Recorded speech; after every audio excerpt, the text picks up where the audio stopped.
Okay, here we have with us today a 2007 Chevrolet Avalanche 1500.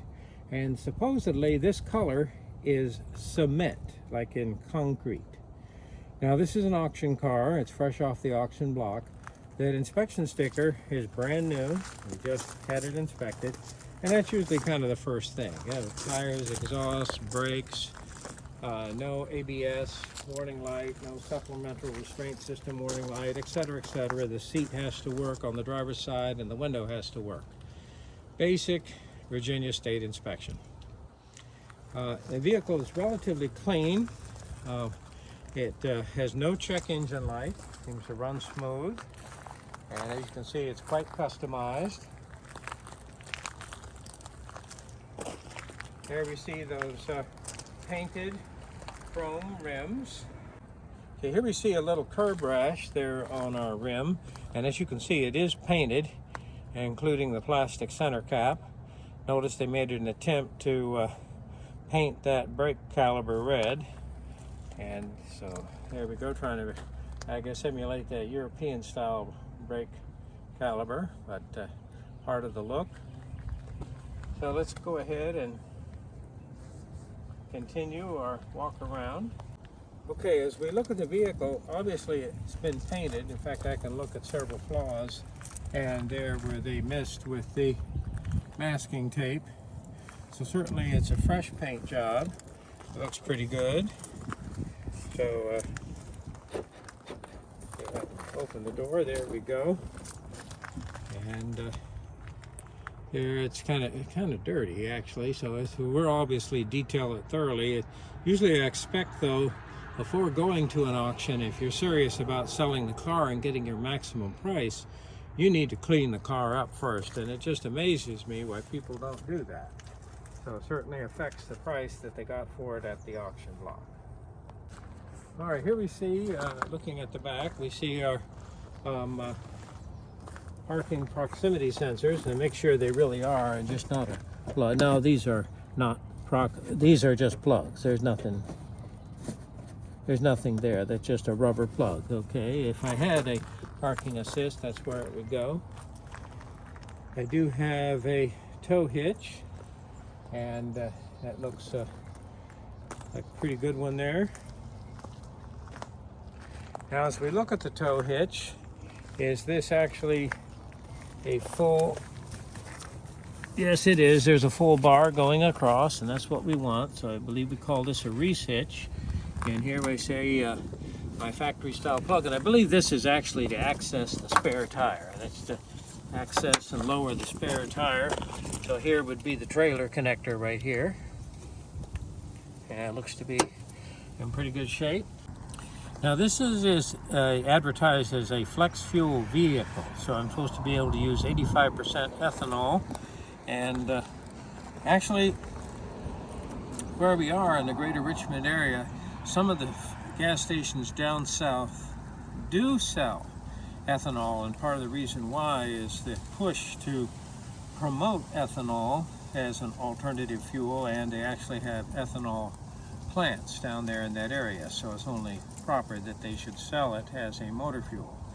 The only problem though is, remember, there's considerably less energy in a gallon of ethanol compared to a gallon of gasoline. So the price may be what appears to be reasonable, but actually you're paying a whole lot more.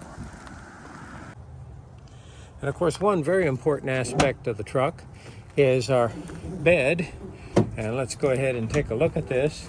And you'd think that before we sent it to the auction, we would have removed the coffee cup, but no, they didn't do that. And of course, obviously we will clean it up very nice. And here we see the protective cover. And here we see the latch that's going to release it. Now this is a small bed, and I guess this is doesn't even look like quite a 6 foot. But this would be a small bed. It would be a suitable cargo compartment though, considering I have a crew cab. So let's continue our walk around. Now of course this is a 2007, so this is going to have the 4L60E automatic, and it does have of course the electronic all-wheel drive, four-wheel drive. So I got the 2-speed transfer case. I got low, I got high, I got auto, and 2-wheel drive.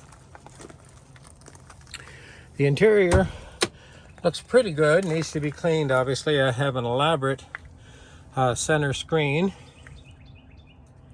And let's go ahead and just take a quick look at the engine compartment. One thing though, before we do, notice that the door is in pretty good shape. I don't know if this panel's been replaced, but we see a lot of these that just have a tendency to break up, especially this handle. But this one is in excellent condition. Okay, here we have our classic General Motors, and I believe this is going to be the 5.3 liter V8, and let's take a look. Absolutely, 5.3 liter, our flex fuel engine. There, 2007 model year. I do have the electronic throttle. Here we see, of course, our air cleaner. Somebody's trying to say they put a K&N air filter in there, but that's fine. Mass airflow meter. Here we see our plastic duct coming to the throttle body. And we see these cavities here. This is actually acting to tune the actual sound of the engine. Here, just like organ pipes, what I'm trying to do is dampen or amplify certain acoustic sounds to improve the sound of the engine. All right, here we see our coolant reservoir. There we see our battery. And let's see here, in classic used car fashion, the battery is not held down. All right, that would be something that might be of concern, bouncing around, and that positive post deciding to do some welding there on the hood. We certainly don't want that. The engine looks relatively clean. It runs smoothly, as we said, no check engine light. I do have actually the second battery tray over here, but obviously I don't have any cabling for a second battery. Here we see the powertrain control module, and it's going to be controlling both the engine and the transmission functions. And here we see our fuse relay center. Certainly easy to pop that cover off. Certainly doesn't act much of a dust shield. Just have lots of dust and debris, but there we see our collection of relays and fuses, and fortunately General Motors gives us a nice legend there underneath the cover, so that makes it a little easier. Let's see if we can't put it back in a little more of a secure fashion so that it helps kind of seal out some of the elements there. All right, here we see our vacuum brake booster, and this is our sensor that's sensing whether or not we have adequate vacuum, a brake fluid level sensor. Here's our master cylinder. We do have anti-lock brakes. The module and the controller and the motor, the hydraulic valve assembly, are up underneath the vehicle there, just to the left or the driver's side of the transfer case, right in there in that area. Okay, we have an electric fan, no mechanical fan. Looks like they certainly have the capability. You see the threaded shaft there on the water pump, but this is strictly electric fans, 2 of them, right and left. As I look at the transmission cooling lines, they seem to be a little rusted, but certainly are not leaking, and that power steering line's been there a long time, but it's not leaking. All right, here we go. As we take a look at the coolant reservoir, let's see, it looks like there is an adequate amount of coolant in it. Normally, let's go ahead and just double check it. Let me turn it. Oh boy, I'm not going to get that cap off. Yeah, we'll have to go back and check that. This is the winter time, so we're not so sensitive to the air conditioning, but as the weather warms, that's going to be a very important aspect.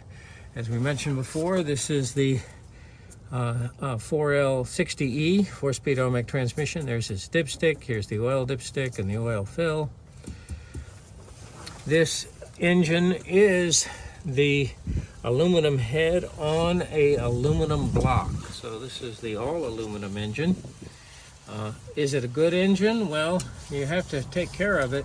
Be sure to change the oil regularly with a quality synthetic oil and maintain that cooling system, and it can go quite a ways. So, but if obviously we abuse it, and oftentimes we don't really know the history, we just know the condition of the engine as far as idle quality and the sound of the engine running, and of course we'll be checking all of the fluids and if necessary changing the oil or correcting a problem with the cooling system.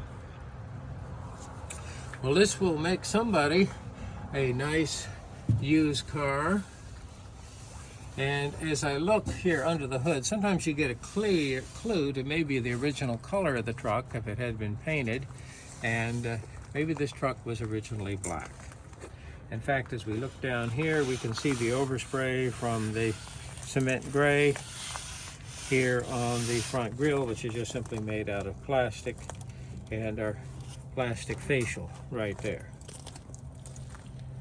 The headlights look like a smoked style, kind of possibly even an aftermarket design, but they look nice and seem to work properly.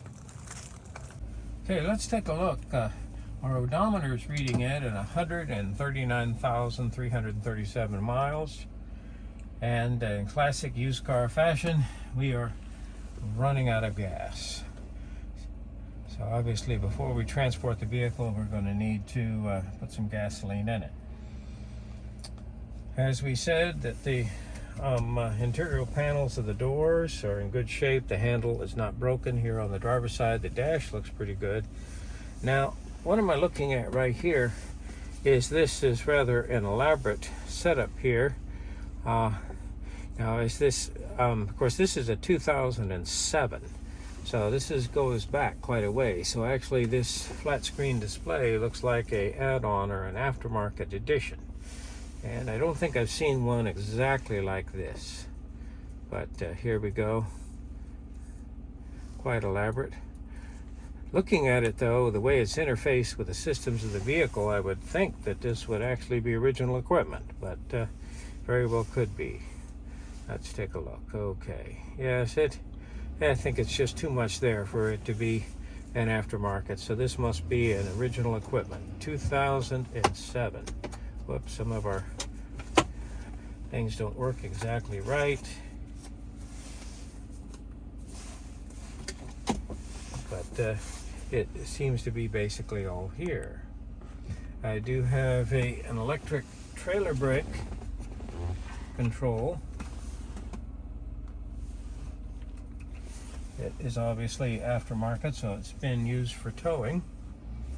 And the engine idles smooth and quiet, so I don't hear any type of lifter rattle. I don't hear any piston slap, and it is relatively cold, so no piston slap, no check engine light. We're just running out of gasoline.